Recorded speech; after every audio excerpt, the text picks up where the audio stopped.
अनंताः च बुद्धयः अव्यवसायिनां व्यवसायात्मिका बुद्धिर् एकेह कुरु नन्दन बहुशाखा हनन्ताश्च बुद्धयो व्यवसायिनां व्यवसायात्मिका बुद्धिर् एकेह कुरु नन्दन बहुशाखा ह्यनन्ताश्च बुद्धयो व्यवसायिनां व्यवसायात्मिका बुद्धिर् एकेह कुरु नन्दन बहुशाखा ह्यनन्ताश्च बुद्धयो व्यवसायिनां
माता जी व्यवसायात्मिका बुद्धि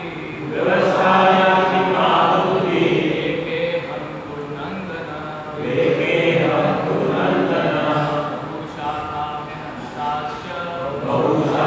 हनन्ताश्च बुद्धयो व्यवसायिनां के माता जी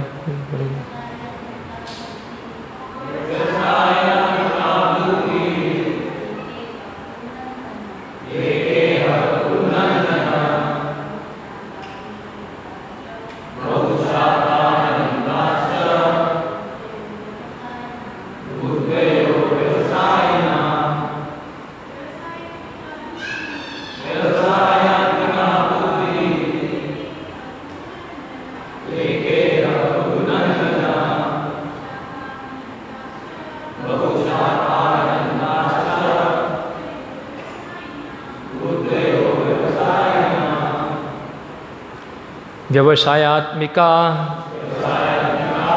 कृष्ण भावनामृत में स्थित बुद्धि एकमात्र यह इस संसार में कुरु नंदन हे कुरु के प्रिय पुत्र बहुशाखा अनेक शाखाओं में विभक्त ही निसंदेह अनंता असीम च भी बुद्धयः बुद्धि अव्यवसायिनां जो कृष्ण भावनामृत में नहीं है उनकी अनुवाद एवं तात्पर्य कृष्ण कृपा मूर्ति अभय चरणारविंद भक्ति वेदांत स्वामी श्रील प्रभुपाद जी के द्वारा जो इस मार्ग पर चलते हैं वे प्रयोजन में जुड़ रहते हैं और उनका लक्ष्य भी एक होता है। हे कुरुनंदन, जो दृढ़ प्रतिज्ञा नहीं है उनकी बुद्धि अनेक शाखाओं में विभक्त रहती है। तात्पर्य, यह दृढ़ श्रद्धा की कृष्ण बाणामृत द्वारा मनुष्य जीवन की सर्वोच्च सिद्धि प्राप्त करेगा, व्यवसात्मिका बुद्धि कहलाती है। चैतन्य चरितामृत में मध्य 22.62 में कहा गया है, श्रद्धा शब्द विश्वास कहे सुदृढ़ निश्चय, कृष्णे भक्ति कैले सर्वकर्म कृत है। श्रद्धा का अर्थ है किसी अलौकिक वस्तु में अटूट विश्वास। जब कोई कृष्ण बाणामृत के कार्यों में लगा होता है तो उसे परिवार, मानवता या राष्ट्रीयता से बंधकर कार्य करने की आवश्यकता नहीं होती। पूर्व में किए गए शुभ अशुभ कर्मों के फल ही उसे सकाम कर्मों में लगाते हैं। जब कोई कृष्ण बाणामृत में संलग्न हो तो उसे अपने कार्यों के शुभ फल के लिए प्रयत्नशील नहीं रहना चाहिए। जब कोई कृष्ण बाणामृत में लीन होता है तो उसके सारे कार्य आध्यात्मिक धरातल पर होते हैं, क्योंकि उनमें अच्छे तथा बुरे का द्वैत नहीं रह जाता।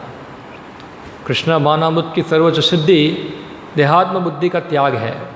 कृष्ण बाणामृत की प्रगति के साथ क्रमशः यह अवस्था स्वतः प्राप्त हो जाती है। कृष्ण बाणाबाई व्यक्ति का दृढ़ निश्चय ज्ञान पर आधारित है। वासुदेवः सर्वमिति स महात्मा सुदुर्लभः। कृष्ण बाणाबाई व्यक्ति अत्यंत दुर्लभ जीव है जो भली भांति जानता है कि वासुदेव या कृष्ण समस्त प्रकट कारणों के मूल कारण है। जिस प्रकार वृक्ष की जड़ सींचने पर स्वतः ही पत्तियों तथा टहनियों में जल पहुंच जाता है, उसी तरह कृष्ण बाणाभावित होने पर मनुष्य प्रत्येक प्राणी की अर्थात अपनी, परिवार की, समाज की, मानवता की सर्वोच्च सेवा करता है। यदि मनुष्य के कर्मों से कृष्ण प्रसन्न हो जाए तो प्रत्येक व्यक्ति संतुष्ट होगा। किंतु कृष्ण बाणामृत में सेवा गुरु के समर्थ निर्देशन में ही ठीक से हो पाती है, क्योंकि गुरु कृष्ण का प्रामाणिक प्रतिनिधि होता है जो शिष्य के स्वभाव से परिचित होता है और उसे कृष्ण बाणामृत की दिशा में कार्य करने के लिए मार्ग दिखा सकता है। अतः कृष्ण बाणामृत में दक्ष होने के लिए मनुष्य को दृढ़ता से कर्म करना होगा और कृष्ण के प्रतिनिधि की आज्ञा का पालन करना होगा।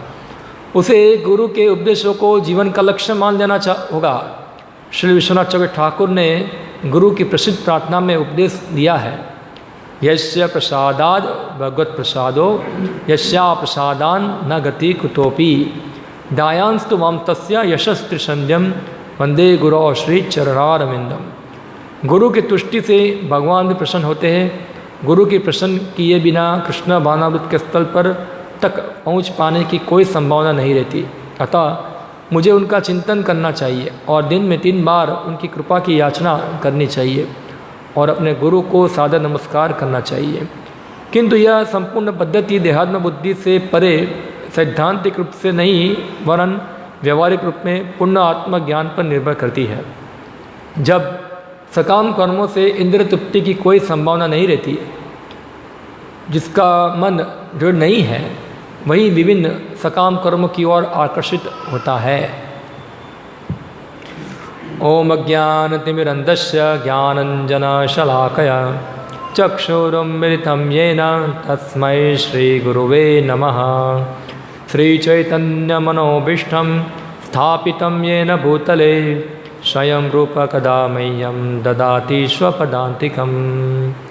वन्देऽहं श्रीगुरो श्रीयुतपदकमलं श्रीगुरुन् वैष्णवांश्च श्रीरूपं साग्रजातं सहगणरघुनाथामृतं त्वं सजीवं साद्वैतं सावधूतं परिजनसहितं कृष्णचैतन्यदेवं श्रीराधाकृष्णपादान् सहगणललिता श्रीविशाखान्वितांश्च श्रीकृष्णचैतन्य प्रभु नित्यानंद श्री अद्वैत गदाधर श्रीवासादि गौरभक्तवृंद।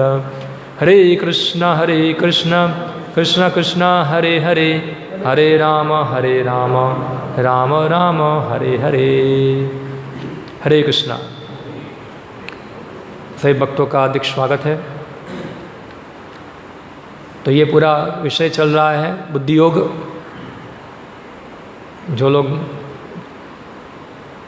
नियमित रूप से एक कक्षा को सुनते हैं उनको पता होगा भगवान कृष्ण अर्जुन को बुद्धि योग के बारे में बता रहे हैं। बुद्धि योग यानी कि भक्ति योग, दोनों में कोई अंतर नहीं है, दोनों एक ही है। तो भगवान बताए इससे पहले कि जो बुद्धि योग जो है या भक्ति योग है उसमें थोड़ा भी कोई प्रगति करता है उसको महान भय से रक्षा होता है। वो हमने लास्ट टाइम पिछले कक्षा के अंदर हमने चर्चा किया था कैसे महान भय से रक्षा होती है उनकी। अभी आगे भगवान और बता रहे हैं कि जो बुद्धि योग है यानी कृष्ण भक्ति है, भक्ति योग है, वो व्यक्ति की योग्यता क्या है। तो वो व्यक्ति की योग्यता यही है, इवन भौतिक जगत के अंदर भी अगर किसी एक चीज़ के अंदर हमको सफलता प्राप्त करनी है तो यहाँ जो भगवान कृष्ण बताते हैं ये जो सिद्धांत जो है दोनों जगह पे लागू होता है, भौतिक जगत में भी और आध्यात्मिक क्रियाओं के अंदर भी। तो यहाँ बताया है कि जो व्यवसात्मिक बुद्धि यानी कि जो कृष्ण भक्ति में स्थिर बुद्धि जो है वो व्यक्ति का लक्ष्य मात्र एक ही होता है, कृष्ण भावनामृत। मगर जिन व्यक्तियों की बुद्धि नहीं है ऐसी, उनकी बुद्धि जो है अलग अलग प्रकार के लक्ष्यों में क्या होती है, विभाजित हो जाती है। यानी कि वो व्यक्ति फिक्स नहीं है उनका लक्ष्य क्या है।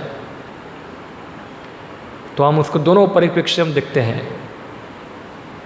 थोड़ा मैं उदाहरण दूँ आपको तो आप समझ पाएंगे। एक भौतिक उदाहरण आपको देता हूँ मैं। एक बच्चा है, उसको एग्ज़ाम में अच्छे मार्क्स लाना है। कब ला पाएगा? जब वो पढ़ाई के ऊपर क्या करेगा, फोकस करेगा, तभी तो मार्क आ पाएंगे, वरना मार्क्स आएंगे। ऐसा नहीं कि वो बस हवा में मार्क आ जाएगा, ऐसा है, संभव नहीं है। तो उसको पढ़ाई करना है तो उसको छोड़ना पड़ेगा कुछ चीज़, टीवी देखना बंद करना पड़ेगा, खेलना कूदना बंद करना पड़ेगा, सब भौतिक एंटरटेनमेंट उसको बंद करने पड़ेंगे, तब जाके वो पढ़ाई के ऊपर फोकस कर पाएगा। अगर सोचो ये सब चीज़ चल रही है, भौतिक एंटरटेनमेंट चलता है, खेल कूद चल रहा है, टीवी चल रहा है और वो साथ साथ पढ़ाई भी करता है, तो क्या होगा, परिणाम क्या आएगा? किसी चीज़ में सफलता नहीं होगी उसकी। तो अगर उसको पढ़ाई में सफलता प्राप्त करनी है तो उसको ये सब चीज़ छोड़नी पड़ेगी। क्या है, खेल कूद छोड़ना पड़ेगा, टीवी बंद करना पड़ेगा, तब जाके वो पढ़ाई के ऊपर क्या कर सकता है, पूरा फोकस कर सकता है। और फोकस कब कर पाएगा, जब उसको पता चलेगा कि मेरे लिए पढ़ाई करना ज़्यादा महत्वपूर्ण है, तब वो फोकस कर पाएगा, तभी वो सफलता प्राप्त कर पाएगा। वरना क्या हो जाएगा, बहुशाखा। तो ये सिद्धांत जो है कृष्ण भक्ति में भी लागू होता है। जो पढ़ाई का उदाहरण था वो भौतिक था, मगर ये जो सिद्धांत है, जो व्यक्ति कृष्ण भक्ति में प्रगति करना चाहता है उसको अपने जीवन का फोकस कृष्ण के ऊपर करना पड़ेगा।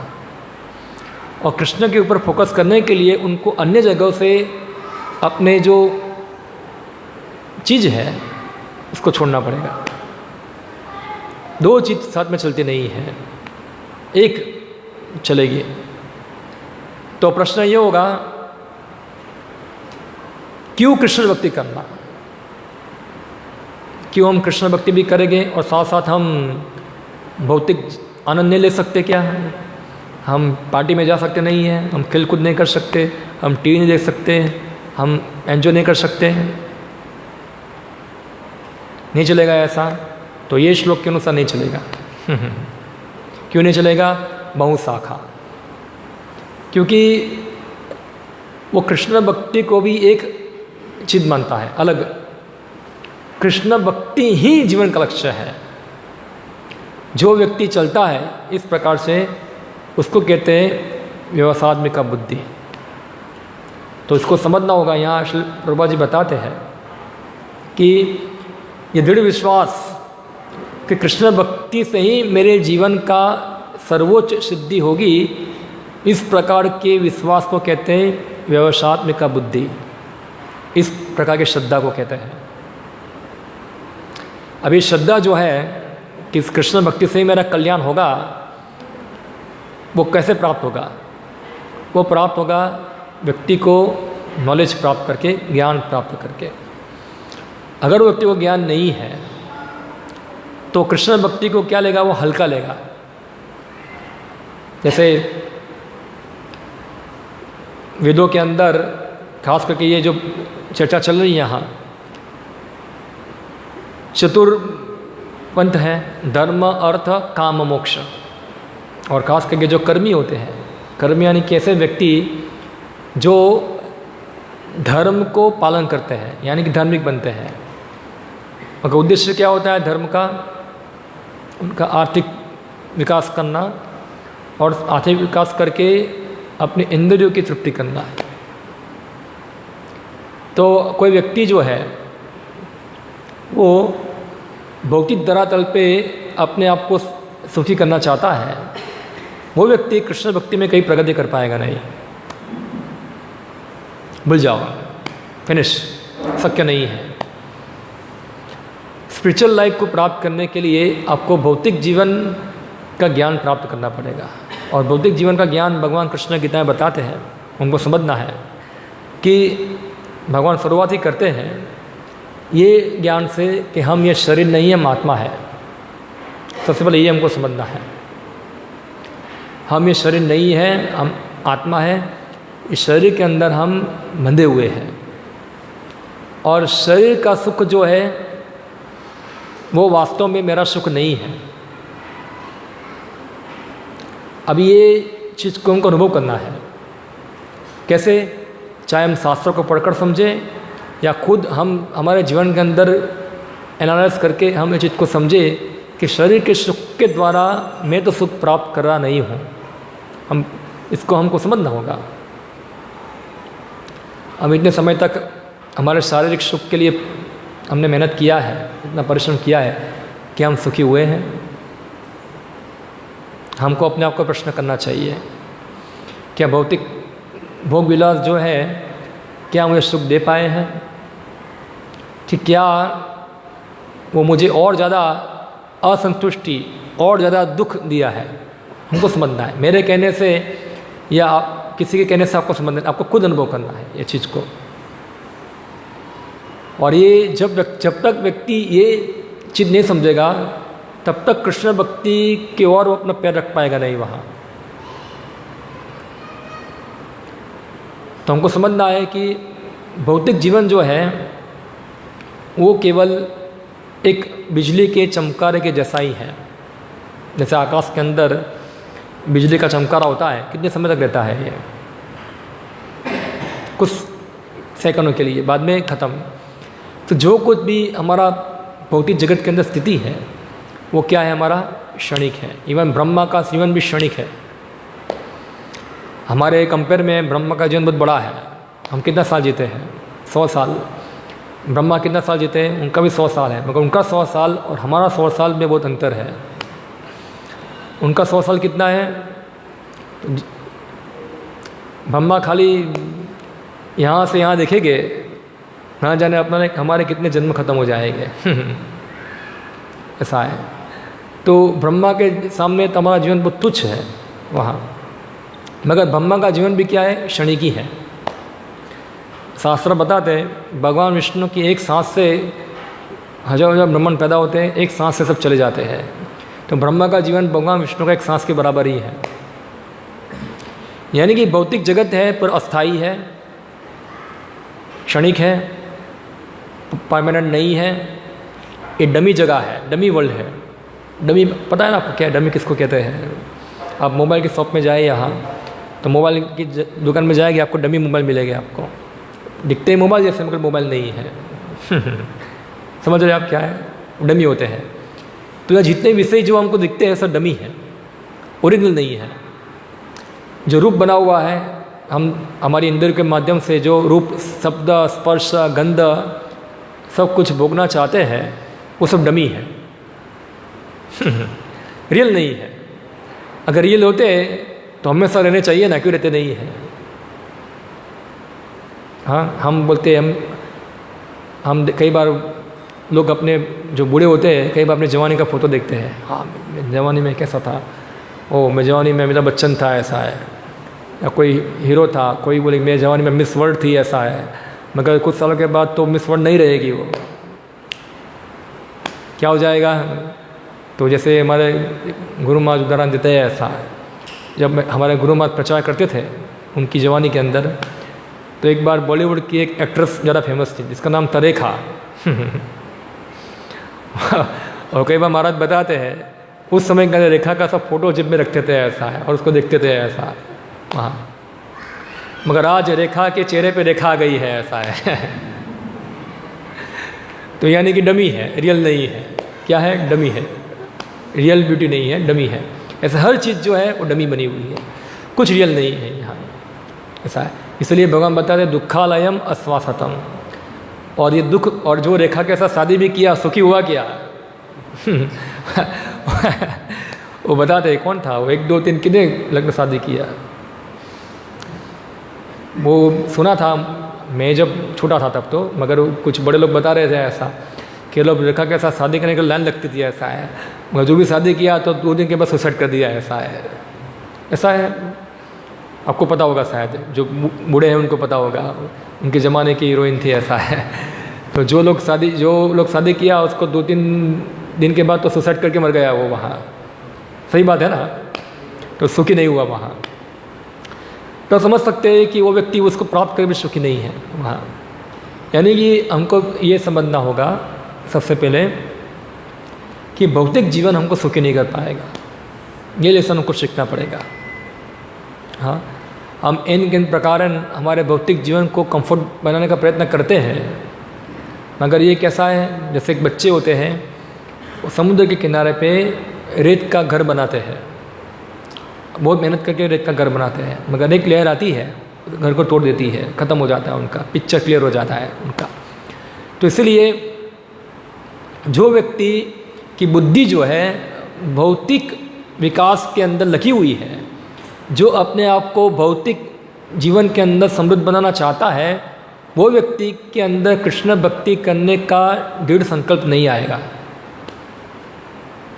तो हम देखते कई बार लोग प्रश्न करते हैं हमारा प्रगति क्यों नहीं होता है कृष्ण भक्ति के अंदर। हाँ, इतने साल से मैं आया हूँ, कुछ लोग 20 साल से आते हैं, कुछ 15 साल के आते हैं, कोई 1 माला करता है, कोई 2 माला करता है, कोई 16 माला करता है, चलो माला भी करता है, मगर प्रगति दिख नहीं रहा है कुछ।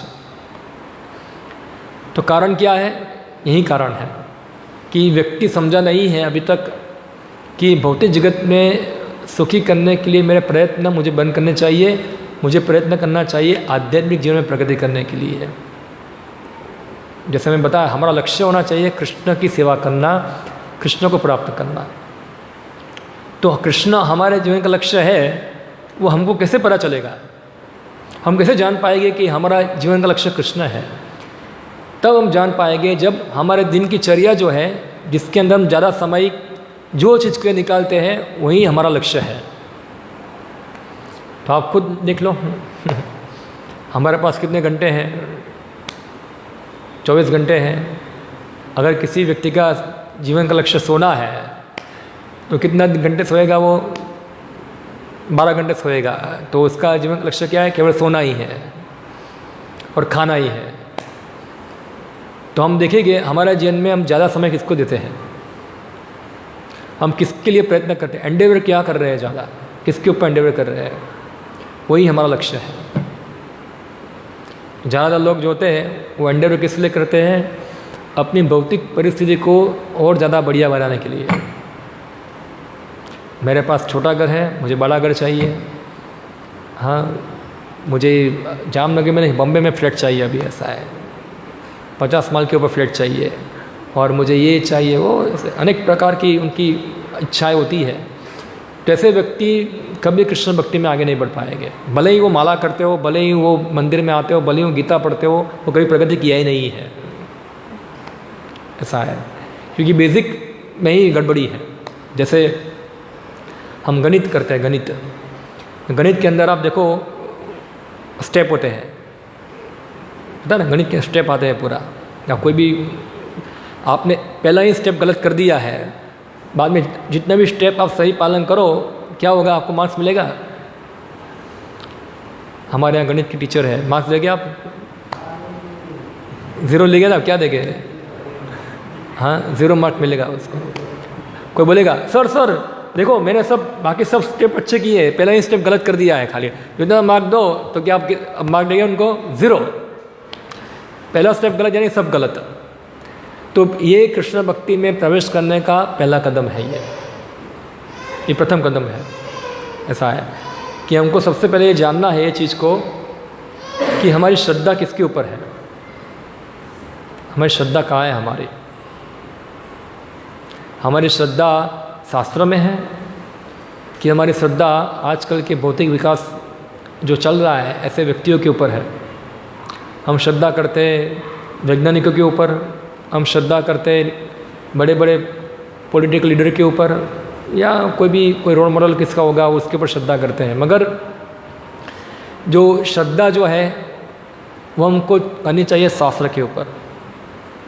श्रद्धा किए बिना हम कभी रह सकते नहीं, हमको श्रद्धा तो करनी ही पड़ेगी। और श्रद्धा करने का रीज़न भी है शास्त्र क्या है, शब्द प्रमाण है, वो हमको सही ज्ञान दे सकता है। बाकी जो ज्ञान है वो सब अपूर्ण है।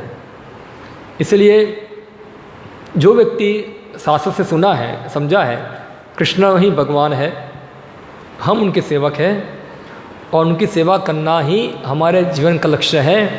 अगर मैं कृष्ण की सेवा करता हूँ तो मेरा सब कर्तव्य पूर्ण होता है, मुझे और कोई चीज़ करने की आवश्यकता नहीं है। इसको कहते हैं पूर्ण विश्वास। मेरे सब कर्तव्य, ये कर्तव्य पालन करने में पालन हो जाते हैं, वहाँ मुझसे अलग से और कर्तव्य पालन करने की आवश्यकता नहीं है। एकमात्र मेरा कर्तव्य कृष्ण भक्ति ही है। मैं कृष्ण भक्ति नहीं करता हूँ, इसलिए मुझे अन्य कर्तव्य पालन करने होते हैं। तो ये जो व्यक्ति समझ चुका है, व्यवसायत्मिक बुद्धि के जीवन का लक्ष्य है केवल कृष्ण की सेवा करना, वो व्यक्ति की बुद्धि स्थिर होती है। उसको पता है मुझे क्या करना है, चाहे वो कोई भी स्थान में क्यों ना हो, चाहे वो ब्रह्मचारी हो, चाहे वो गृहस्थ हो, चाहे वानप्रस्थ हो, सन्यासी हो, उसका लक्ष्य रहता है भगवान कृष्ण की संतुष्टि। ऐसा है। तो ये पूरा प्रोसेस जो है प्रभुपाद जी बताते हैं वो ज्ञान के ऊपर निर्भर करता है, नॉलेज के ऊपर। तो इसलिए व्यक्ति को चाहिए भगवद गीता को सुनना, श्रवण करना, उसके यथारूप संदेश को सुनना। क्या है भक्ति, हमको समझना है। कौन है कृष्ण, क्या है सकाम कर्म, क्या है भौतिक इंद्रिय तृप्ति, कैसे भौतिक इंद्रिय तृप्ति हमको बांधती है कर्मों के चक्र के अंदर, क्या है कर्म का चक्र। ये सब विषय जो है भगवान जो है गीता के अंदर चर्चा किया है। और जो व्यक्ति ये सब विषयों को जानता नहीं है तो उसकी बुद्धि जो है बहुशाखा अनंताश्च, बहुत सारी कन्फ्यूज़न में पड़ी होगी। ऐसा है, कोई सॉलिड उसके पास प्रोग्राम नहीं होगा क्या करना है, कन्फ्यूज व्यक्ति होगा। कृष्ण भक्ति करो, अभी कृष्ण भक्ति करो। अभी थोड़ा कृष्ण भक्ति करने से क्या हो गया है, थोड़ा घर के अंदर समस्या होती है। एक काम करता हूँ, अभी कुछ और करता हूँ। आज कृष्ण मंदिर में गया, कल कोई मंदिर में जाता हूँ, साईं बाबा के पास जाता हूँ या कोई अन्य के पास जाता हूँ। ऐसा है। तो उसकी बुद्धि क्या है, बहुत शाखा। उसको पता ही नहीं है कि भक्ति क्या है, उसको पता है धर्म क्या है। वो सोचता है धर्म क्या है, धर्म वो चीज़ है जो मेरे इंद्रिय तृप्ति को क्या सप्लाई करे, सब उसके जो क्या बोलेंगे उसको, उसके जो डिमांड जो है या था उसके सब माल सामान जो उसको सप्लाई करे। ऐसा है, वो सब सप्लाई करे हमको, ये धर्म का है। तो ये व्यक्ति कभी कृष्ण भक्ति में प्रगति नहीं करता है। तो इसलिए कृष्ण भक्ति में प्रगति करने के लिए हमको भौतिक स्थिति को समझना होगा। और आवश्यक नहीं कि कोई व्यक्ति जान के तुरंत ही सब प्रकार की इंद्रिय भोग से मुक्त हो जाएगा, मगर समझना है, उसको लक्ष्य होना चाहिए। और यहाँ प्रभुपाद जी बताते हैं, जो व्यक्ति कृष्ण भक्ति का लक्ष्य बनाता है वो धीरे धीरे भगवान कृष्ण की कृपा से वो भौतिक इंद्रिय तृप्ति से मुक्त हो जाएगा। वो अपने आप को जानबूझकर भौतिक इंद्रिय तृप्ति में लगाएगा नहीं। वो समझेगा कि ये सब विषय जो है वो टाइम वेस्टिंग है और कुछ नहीं है। तो ऐसा नहीं है कृष्ण भक्त है वो संडे को कृष्ण भक्ति करता है और बाकी दिन टीवी देखता है, फिल्म देखता है, क्रिकेट देखता है, क्रिकेट खेलता है, तो कृष्ण भक्ति तो कैसे कर पाएगा। जैसे ये तो ऐसा ही हो गया, जैसे मैंने उदाहरण दिया, एक बच्चे को एग्ज़ाम में पास होना है, अच्छे मार्क लाना है और साथ साथ उसको क्या करना है, मल्टीटास्किंग करना है। उसको क्या बोलेंगे उसको हमारे मॉडर्न लैंग्वेज के अंदर, मल्टीटास्किंग। कृष्ण भक्ति में मल्टीटास्किंग नहीं होता है। ऐसा है कि एक साथ कई बार लोग ऐसा गर्व करते हैं, मैं खेल कूदता भी हूँ और पढ़ाई भी करता हूँ। वो क्या पढ़ाई करते, वो खाली रटते हैं, पढ़ाई नहीं करते हैं वहाँ। तो ये नहीं कहने का तात्पर्य यही है कि व्यक्ति को फोकस करना पड़ेगा, और फोकस करने के लिए जो डाइवर्जन आता है हमारे मन के अंदर वो हमको दूर करना पड़ेगा। तो डाइवर्जन क्या है कृष्ण भक्ति के अंदर? ये सब डाइवर्जन है सकाम कर्म, इंद्रिय तृप्ति का प्रलोभन, ये सब डाइवर्जन है। और ये डाइवर्जन हमको डाइवर्ट करता है कृष्ण के शरण ग्रहण करने से। डाइवर्जन किस रूप में आता है? जैसे ये आगे भगवान बताए गए श्लोक के आगे, यमिमाम पुष्पिताम वाचा प्रवदंती विपश्चितः वेदवादता पार्था नान्य स्थितिवादिनः कामात्मनाम स्वर्गपरा जन्म कर्म फलप्रदाम क्रिया विशेष बहुला भोग ऐश्वर्य गतिप्रति। तो व्यक्ति वैदिक समय के अंदर व्यक्ति अपनी भौतिक स्थिति को सुधारने के लिए स्वर्ग प्राप्त करना चाहता है। क्यों स्वर्ग प्राप्त करना चाहता है? तो लिखा है स्वर्ग के अंदर खूब सुविधाएं हैं इंद्रिय तृप्ति करने के लिए। वहाँ सोम रस है पीने के लिए है, और वहाँ नंदन कानन बगीचे हैं, और बगीचों के अंदर देवी अप्सराएँ हैं, उनके साथ नाचना गाना, जैसे आज वही सब अब देखोगे सब करते हैं ऐसा। वो अभी सब बड़ी बड़ी पार्टियों में चलता है वहाँ। तो वहाँ अप्सरों के साथ नाचना कूदना, उनको एंजॉय करना, ये सब तो व्यक्ति सोचता है हाँ कितना अच्छा है, मैं स्वर्ग में जाना चाहता हूँ और ये चीज़ प्राप्त करना चाहता हूँ। तो ऐसे व्यक्ति जो है वो स्वर्ग को प्राप्त करने के लिए जो वैदिक अनुष्ठान है उसके प्रति आकर्षित होता है, प्रलोभन होता है। व्यक्ति को प्रलोभन देते हैं वेदों की धार्मिक क्रिया है, तुम ये यज्ञ करो तुमको स्वर्ग मिलेगा। तो व्यक्ति वो स्वर्ग में जाने के लिए यज्ञ करता है, क्योंकि स्वर्ग में जाना है, वहाँ जाके एंजॉय करना है। तो जो व्यक्ति चाहे स्वर्ग हो चाहे नरक हो या जो भी लोक हो, वो लोक में जाके भौतिक सुविधा ही प्राप्त करना चाहता है, वो व्यक्ति की बुद्धि बहुत शाखा में विभाजित होगी। उसके बारे में भगवान आगे बताते हैं, भोग ऐश्वर्य प्रसक्ता नाम तया पहत चित्तशाम व्यवसात्मिका बुद्धि समाधो न विद्यते। समाधि यानी कि स्थिर व्यक्ति जब तक भोग यानी कि एंजॉयमेंट, हमको समझना है भोक्ता हम नहीं है, भगवान ही भोक्ता है, हम भोक्ता नहीं हैं, हम भगवान के द्वारा भोग्य है। अभी उल्टा है, अभी क्या है, हम अपने आप को भोक्ता मानते हैं। हर चीज़ हम देखते हैं हम किस दृष्टिकोण से देखते हैं, ये मेरे भोग के लिए है। अच्छा गाड़ी देखेंगे, हो ये गाड़ी मेरे भोग के लिए है, ये गाड़ी मुझे मिल जाए तो कितना अच्छा हो जाएगा। कोई बंगला देखेंगे, वो मेरे भोग के लिए है। इस प्रकार हर चीज़ को हम क्या देखते हैं, हमारे भोग के लिए देखते हैं। मगर जो वास्तव में दृष्टि है, हर चीज़ के भोक्ता भगवान है। चाहे गाड़ी हो, चाहे बंगला हो, चाहे पैसा हो, चाहे स्त्री हो, सबके भोक्ता कौन है? भगवान ही है। भगवान ही एकमात्र एंजॉयर है। एकल ईश्वर कृष्ण आर्षभ वृत्य। और जो व्यक्ति कृष्ण का नकल करना चाहते हैं उनको भगवान, जैसे मैंने बताया उनको जगत के अंदर भेजते हैं डमी विषयों को भोगने के लिए डमी विषय को भोगने के लिए। तो ये जो विषय बने वो डमी है सब, यहाँ क्या है, सब डमी जगत है पूरा, हर चीज़ डमी है। और जैसे बच्चे होते हैं, वो पिता गाड़ी चलाता है, बच्चा बोलता है पिताजी मैं गाड़ी चलाऊंगा। अभी बच्चे का थोड़ा योग्यता है वो गाड़ी चलाएगा, मगर बच्चा जिद पकड़ा है पिताजी मुझे गाड़ी चलाना है, गाड़ी चलाना है, गाड़ी चलाना है। तो पिताजी क्या करेंगे, उसको एक डमी गाड़ी लेके दे देंगे। ऐसा है, एक रमकड़ा कुछ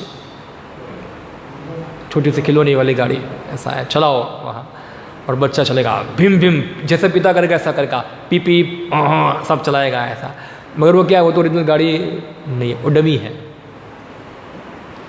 फिर पिताजी देखते हैं, ओ पिताजी का घर है, मैं भी घर बनाऊंगा, मुझे घर चाहिए पिताजी।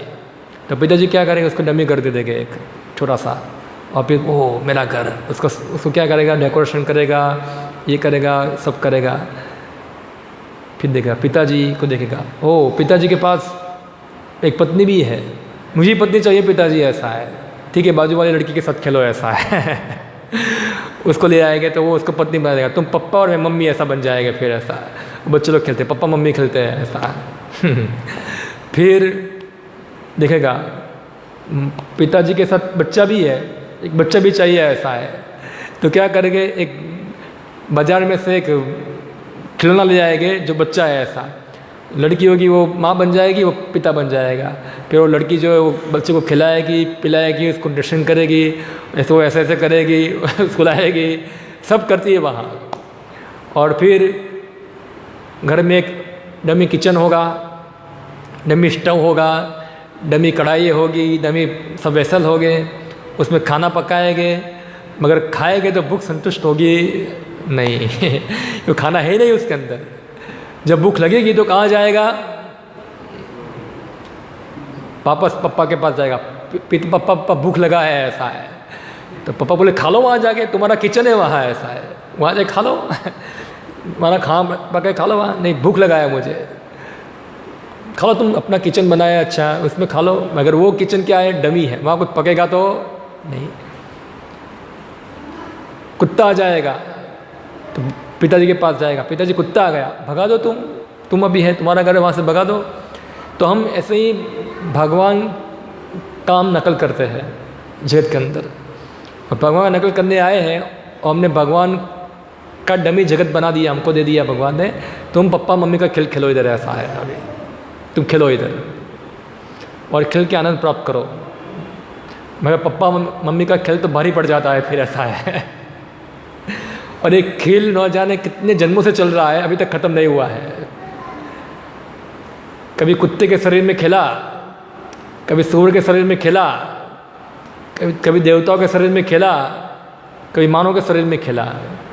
और खेल कूद में कितने लाते खाई है, कितने समस्या आई है, अभी तक संतुष्ट नहीं हुई है,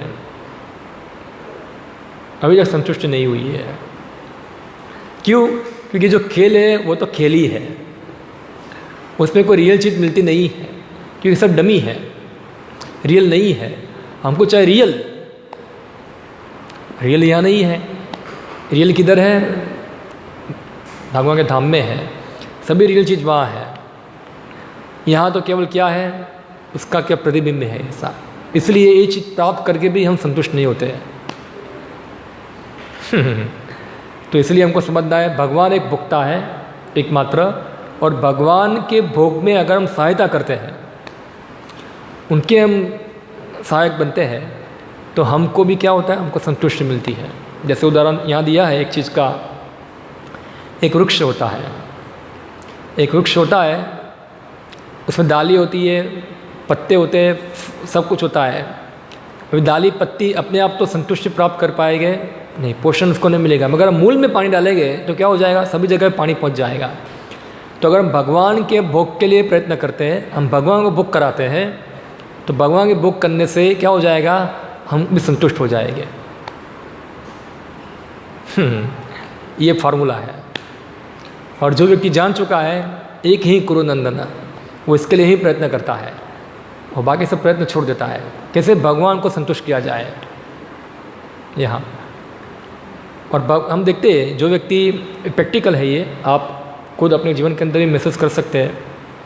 मैं कई बार उदाहरण देता हूँ आपको, आपने सुना भी होगा। फॉर एग्ज़ाम्पल खाना है, सबको खाने में मज़ा आता है। होटल में इतना सब लोग जाते हैं खाने के लिए, बड़ी बड़ी डिशें खाते हैं, हज़ार रुपये की, 2,000 रुपये की खाते हैं। हाँ, आप देखो 2,000 रुपये का आप खा जाओ, क्या आपको संतुष्टि मिलती है? आप वही 2,000 रुपये का भगवान के लिए अच्छा भोग बना के सब भक्तों को खिलाओ और आप बाद में प्रसाद ग्रहण करो, आपको कितनी संतुष्टि मिलेगी उसके अंदर। आप दोनों को तुलना कर सकते हैं, दोनों चीज़ आप तुलना कीजिए, ऐसा है वहाँ आपको कहाँ संतुष्टि मिलती है। वो खाने के आपका पेट इतना ही है, आप नहीं खा पाओगे, ज़्यादा नहीं खा। अब भगवान को भोग लगाते हैं, भगवान वो भोग को ग्रहण करते हैं और प्रसाद हम जब ग्रहण करते हैं तो हमको संतुष्टि मिलती है। हर चीज़ के अंदर, हर चीज़ के अंदर आपके जीवन के हर पहलू के अंदर आप भगवान के लिए प्रयत्न करते हैं। बैठ जाओ शांति से।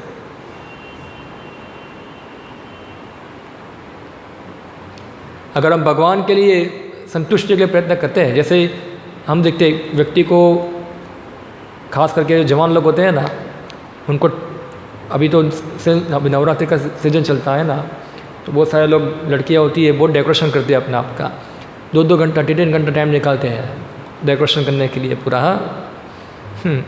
वो हमारे इस्कॉन के महाराज हैं, गिरिराज महाराज करके थे, एक बता रहे थे ऐसा, जब उनके घर पे थे, उनकी बहन थी, ऐसा है कम से कम 3-4 घंटा ड्रेसिंग टेबल के पास वो निकालती है अपने को डेकोरेशन करने के अंदर, मगर फिर भी क्या है, संतुष्ट नहीं होती है, संतुष्ट नहीं होती है इतनी। मगर कोई व्यक्ति अगर भगवान को डेकोरेट करेगा, राधा गिरधारी को डेकोरेट करता है, राधा कृष्ण को श्रृंगार करता है, उसको देख के उसको संतुष्टि होती है, जितनी खुद को करके नहीं होती है। जैसे भागवत में प्रहलाद महाराज बताते हैं, जैसे हम कोई व्यक्ति श्रृंगार करता है तो जो उसका आईना होता है, आईने के अंदर उसका प्रतिबिंब क्या हो जाता है, उसका श्रृंगार हो जाता है अपने आप। तो हम क्या है, प्रतिबिंब है। अगर भगवान का श्रृंगार होगा तो हमारा भी श्रृंगार हो जाएगा हमको अलग से प्रयत्न करने की आवश्यकता नहीं है। अभी हम क्या कर, नकल करते हैं सब। आप देखो नाचना कूदना, आप क्या रिलायंस में बहुत सारी चलती है, गेट टुगेदर चलता है। हाँ, वो गेट टुगेदर के अंदर सब टुगेदर होते हैं और क्या करते हैं, गेट टुगेदर में वहीं खाना, वहीं डीजे में नाचना, वही होता है ना, संतुष्टि मिलती है। वहीं गेट टुगेदर हम तो भी करते हैं, हम भी खाते हैं और हम कृष्ण प्रसाद लेते हैं, हम भी नाचते हैं, हम हरे कृष्ण बोल के नाचते हैं, मगर हमको उससे और वो चीज़ करने में और ये चीज़ करने में ज़मीन आसमान का अंतर होता है। वो चीज़ करने में संतुष्ट है, उसमें ईर्ष्या द्वेष सब होता है, काम सब होता है, इसके अंदर प्रेम होता है यहाँ। तो ये फ़र्क हम देख सकते हैं यहाँ। तो ये लक्ष्य हमको जानना है। हमारा लक्ष्य है कृष्ण भक्ति, कृष्ण के लिए हमको सब प्रयत्न करना है हमारे जीवन के अंदर। और यहाँ श्रील प्रभुपाद जी बता दें, एक महत्वपूर्ण चीज़ बता दें, पूरा जो प्रोसेस है पूरा वो चलता है आध्यात्मिक गुरु के मार्गदर्शन में चलता है। तो भक्ति प्रोसेस की शुरुआत होती है आदो गुरु आश्रय। सबसे पहले व्यक्ति को आध्यात्मिक गुरु का आश्रय ग्रहण करना होता है, उनकी दीक्षा लेना पड़ती है, उनसे शिक्षा ग्रहण करना पड़ता है और फिर गुरु आज्ञा का पालन करना होता है। तो जो व्यक्ति गुरु क्या आज्ञा देंगे, गुरु यही आज्ञा देंगे कृष्ण की सेवा करने की। भगवान की सेवा वैरायटी हो सकती है, अलग अलग सेवाएं भगवान की, अलग अनेक प्रकार की सेवा। भगवान की सेवा में मल्टी टास्किंग है, उसके अंदर मल्टी सेवाएं हैं उनके अंदर। तो जैसे कोई व्यक्ति क्या आध्यात्मिक गुरु उसको विशेष प्रकार की सेवा में लगाते हैं वहाँ, और वो सेवा का उपदेश उसको देते हैं, और वो व्यक्ति जो है वो सेवा को अपने जीवन का लक्ष्य बनाता है कि मुझे गुरु की आज्ञा का पालन करना ही मेरा जीवन का लक्ष्य है, वही मेरे लाइफ और सोल है, ऐसा है। तो वो व्यक्ति जो है भगवान की कृपा प्राप्त कर सकता है। ईश्वर प्रसादात भगवत प्रसादो यहाँ बताया। तो व्यक्ति को चाहिए कि अपने जीवन का लक्ष्य बनाए, क्योंकि भगवान के साथ हमारा डायरेक्ट संबंध नहीं है। अभी हम भगवान के साथ संबंध बनाते हैं वाया मीडिया गुरु, ऐसा है। तो गुरु जो है हमको भगवान का उपदेश सुनाते हैं, भगवान की इच्छा प्रकट करते हैं हमारे सामने, और वो उनकी आज्ञा को हम हमारे जीवन का लक्ष्य बनाएंगे तो हम सफल हो जाएंगे। तो ये श्लोक जो है ये श्रील प्रभुपाद जी ने 1950 के अंदर पढ़ा था, जब वो गृहस्थ थे, वो भी गृहस्थ थे, आपकी तरह गृहस्थ थे, उनके बच्चे थे, 4-5 बच्चे थे उनके। और जब उन्होंने श्लोक पढ़ा तो उनको 1922 के अंदर और बाद में भी 1932 के अंदर जब उनके गुरु महाराज से वो मिले थे वृंदावन के अंदर, तो उनके गुरु महाराज ने उनको आदेश दिया था कि आप अंग्रेजी भाषा में प्रचार कीजिए, वो तुम्हारे लिए भी अच्छा होगा और अन्यों के लिए भी अच्छा होगा। और जब श्रील प्रभुपाद ने ये श्लोक पढ़ा और इस श्लोक के अंदर विश्वनाथ चक्रवर्ती ठाकुर उन्होंने एक कमेंट्री लिखा उसके ऊपर, उन्होंने बताया ऐसा कि शिष्यों को गुरु की आज्ञा जो है उसको जीवन का प्राण मानना चाहिए, लाइफ एंड सोल, ऐसा है। और जब प्रभुपाद ने इसको पढ़ा तो उनके माइंड पर स्ट्रक हुआ वापस आया, ऐसा है बोला। और उन्होंने अपने गुरु भक्ति सिद्धांत सरस्वती महाराज की आज्ञा को दृढ़ता से ग्रहण किया कि अभी मेरे जीवन का एक ही लक्ष्य है, भक्ति सिद्धांत सरस्वती महाराज ने जो आदेश दिया इसको पालन करना। और वो पालन में वो दृढ़ प्रतिज्ञ थे, ढीले नहीं थे वो। ज़्यादातर सामान्य क्या जब ढीले होते हैं, ऐसा है। हम देखते हैं भक्ति में संकल्प नहीं होता उनका, ढीले रहते हैं, ऐसा है। क्यों? ये कारण है कि साथ में क्या चलता है, ये सब भोग विलास में चलता है। तो प्रभुपाद ने सोचा वो मेरा परिवार है, गुरु तो बोलते हैं ऐसा, ठीक है मैं भी करूँगा। पूरा जीवन का लक्ष्य बनाया उन्होंने अपना कि मेरा जीवन का लक्ष्य यही है। और इवन यही नहीं, ऐसा नहीं, 70 साल की उम्र में भी उन्होंने प्रयत्न किया। अभी को 70 साल का हो जाएगा तो एक्सक्यूज़ करेगा, अभी तो मेरा उम्र हो गया, अभी थोड़ा मेरे से हो पाएगा, ठीक है मैं माला करता हूँ ना, 16 माला करता हूँ, 4 नियम पालन करता हूँ, सब हो गया है, ऐसा है। नहीं हुआ है नहीं हुआ है। तो ये क्या है, ये लक्ष्य जो है वो हमको समझना है। तो हमको समझना है कि हम किस प्रकार भगवान कृष्ण को संतुष्ट कर सकते हैं, और हमको उनकी संतुष्टि के लिए हमारे जीवन का पूरा एनर्जी उसके पीछे लगा देना है, पूरा शक्ति लगा देना है। हमको लगना है, हमारे परिवार को लगाना है, हमारे बच्चे को लगाना है, हमारे समाज को लगाना है, सबको लगाना है पूरा। तो वो इसको कहते हैं व्यवसात्मिका बुद्धि, एक ही कुरु नंदना। और जो लोगों की ये बुद्धि नहीं है वो लोग तो भोग विलास में पड़े रहेंगे, ठीक है। वो संतुष्ट हो जाएंगे, थोड़ा माला करके संतुष्ट हो जाएंगे, चलो एंड किसी प्रकार 16 माला खींच दिया, ऐसा है। किसी प्रकार थोड़ा गीता बीता पढ़ दिया, ऐसा है। मंदिर में आके प्रणाम आराम कर दिया, ऐसा है। और भक्ति करते संतुष्ट है, ऐसा है, ठीक है। एक लेवल का प्रगति है, मगर साथ में भोग विलास भी चलता है तो ये नहीं चलेगा, ऐसा है। तो ये हमको गीता के ये ज्ञान के द्वारा हमको समझना चाहिए। ओके, यहाँ मैं समाप्त करता हूँ। किसी व्यक्ति का कोई प्रश्न हो, कोई कमेंट हो तो आप थोड़ा पूछ सकते हैं, क्या है, मैं इसका उत्तर देने का प्रयत्न करूँगा। क्या है क्वेश्चन, कोई विषय के ऊपर?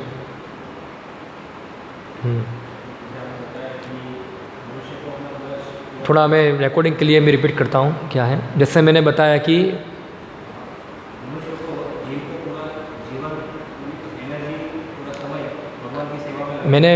कि पूरा हमारा जीवन का एनर्जी समय जो है भगवान की सेवा में लगाना चाहिए। जिनको भगवान के ऊपर श्रद्धा है, जो नवोदित है, उनकी बड़ी श्रद्धा है भगवान के ऊपर। हाँ,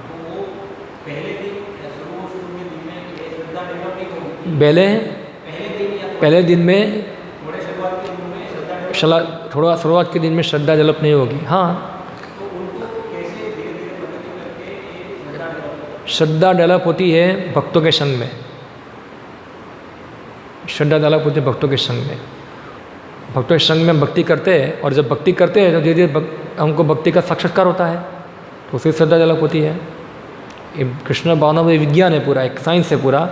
और जब उसको हम साइंस में उपयोग लगाते हैं, हम देखते हैं खुद, हम भक्ति करते हैं, हम प्रगति करते हैं, हमारी चेतना शुद्ध होती है। और थोड़ा ही भक्ति में ढीले हो जाते हैं, हमारी चेतना डल होती है। तो ये विज्ञान है, काम कर रहा है। देखो यहाँ हम खुद फील कर पाते हैं, ये पूरा साइंस से पूरा काम कर रहा है इधर। तो ये इससे हमारी प्रोसेस के ऊपर श्रद्धा बढ़ती है कि प्रोसेस तो पूरा पावरफुल है, काम करता है, मगर हमारी किधर प्रोसेस को पालन करने में गड़बड़ी हो रही है, ऐसा है। तो इस प्रकार से हम खुद अनुभव करेंगे और दूसरे को देखेंगे, भक्तों के संग में रहेंगे, हम पालन देखते हैं कि जो लोग इस प्रकार करते हैं वो कितना आगे बढ़ चुके हैं, ऐसा है। तो उनको देख के भी हमें श्रद्धा बढ़ती है, हमारी साधु संग में श्रद्धा बढ़ती है। तो साधु संग में श्रद्धा बढ़ती है और असत संग में श्रद्धा कम हो जाती है। असत संग के बारे में सुबह बताया था, असत संग में श्रद्धा कम हो जाती है। हम देखते कई बार भक्त लोग, अभी एक भक्त का मुझे मैसेज आया था, रिलायंस में ऐसा में काम करता है, वो बोलता है भक्ति करता हूँ, प्रभु अच्छे विचार आता है, सोचता है कि भी क्या सब ज़्यादा पैसा कमाओ, ऑलरेडी मेरे पास बहुत सारा पैसा पड़ा है, मेरा घर भी है खुद का, घर पे रहूँगा और वहाँ के प्रचार करूँगा, सब इच्छा होती है। मगर जब फैक्ट्री में जाता हूँ, सब लोगों से मिलता हूँ, फिर सोचता हूँ यार उधर घर पे क्या मकान बना के करूँ, और छोटा गांव है उधर, वहाँ कितने मच्छर है, वहाँ को हॉस्पिटल की कोई फैसिलिटी नहीं है, वहाँ ऐसा है, और कुछ एजुकेशन नहीं है। इससे अच्छा है कि कुछ बड़ा मकान बनाओ शहर के अंदर, तो 40-50 लाख का मकान बनाओ, ऐसा है। तो ये विचार आना चालू हो जाता है, तो ये डबल माइंड हो जाता है। क्यों होता है? तो डबल माइंड क्यों हो रहा है? क्योंकि उस व्यक्ति को पूरा तत्व ज्ञान क्लियर नहीं है, लक्ष्य क्या है क्लियर नहीं है। ठीक है, हाँ,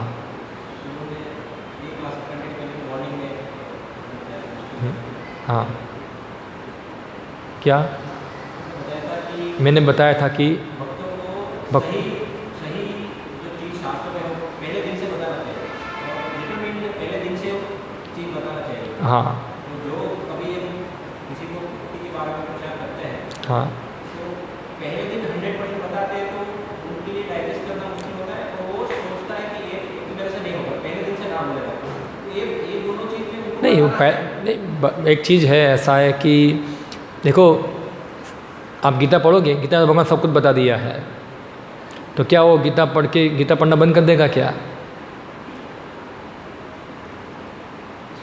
तो कृष्ण भक्ति का विज्ञान बार बार बोलना होता है, और बार बार बोलने से, बार बार सुनने से हमको थोड़ा पता चलता है, थोड़ा पता चलता है, थोड़ा चीज़ पता चलता है। एक बार सुनने से कोई परिवर्तन नहीं आता है, वो बहुत कम होते हैं ऐसा जो एक बार सुनने से जिनका परिवर्तन आ जाता है। तो बार बार एक चीज़ सुनने से धीरे धीरे वो चीज़ की महत्वता पता चलती है वहाँ। तो कृष्ण भगवान है, ये सब तो सब्जेक्ट सामान्य है, ये तो गीता का सामान्य सब्जेक्ट है पूरा, और भगवान कृष्ण सामान्य सब्जेक्ट चर्चा करते हैं गीता के अंदर, ये सब कि मैं भगवान हूँ, भुक्ताराम, मैं भुक्ता हूँ, और आप जीव है, हम जीव है, और ये सब हम कर्म के चक्कर में फंसे हुए, तो सब सिक्स सेशन में ही आता है, ये सब चीज़ तो चर्चा होती है वहाँ इसके अंदर। 6 दिन गीता कोर्स में आता है वहाँ। तो जो लोग सिंसियर है, जो लोग सिंसियर है, गंभीर स्टूडेंट है गीता के, वो चीज़ को अप्रिशिएट करेंगे, वो भागेंगे नहीं, भले ही वो खुद असमर्थ है, मगर वो फील करेंगे कि नहीं ये चीज़ सही है, मैं गलत मार्ग में था, अभी मुझे अपना मार्ग चेंज करना चाहिए। भले एक दिन में वो नहीं कर पाए, मगर वो कम से कम समझेगा कि मेरा मैं भटका हुआ था, ऐसा है, अभी मुझे सही मार्ग पे आना है। मगर जो इनसिंसियर है, जो भक्ति के नाम में भोग करना चाहता है, वो व्यक्ति इसको डाइजेस्ट नहीं कर पाएगा। जिसको सोकल भक्ति चाहिए, सोकल भक्ति यानी कि खाली दिखावा की भक्ति चाहिए, प्योर भक्ति नहीं चाहिए, जिसको खाली धार्मिक का थप्पा चाहिए, ऐसा है, मैं धार्मिक हूँ बस, ऐसा है, तो वो लोगों के लिए डाइजेस्ट करना मुश्किल है। ठीक है, और किसी का कोई कमेंट, प्रश्न कहीं? ओके, हरे कृष्णा। श्रीमद् भगवद गीता की जय।